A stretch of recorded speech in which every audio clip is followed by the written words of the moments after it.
Where does all this go next?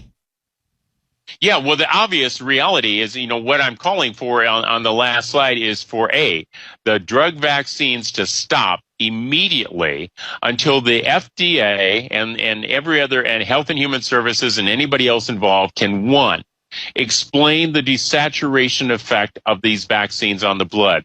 Two, explain the clotting factors that's occurring on these blood. And those have to be corrected before you could even consider them. And number three, explain the garbage, contaminant, and the strict liability problems that are going on here.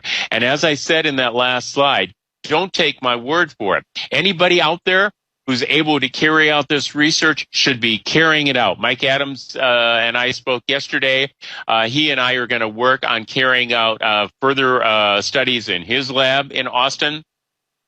Anybody involved with this around the world who's a serious scientist who wants the question, get a hold of these vaccines, get a hold of blood, do it properly.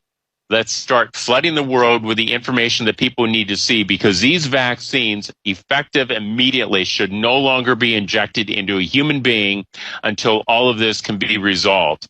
And anybody who continues to inject this is committing crimes against humanity and or experimenting on people. And this is Nuremberg.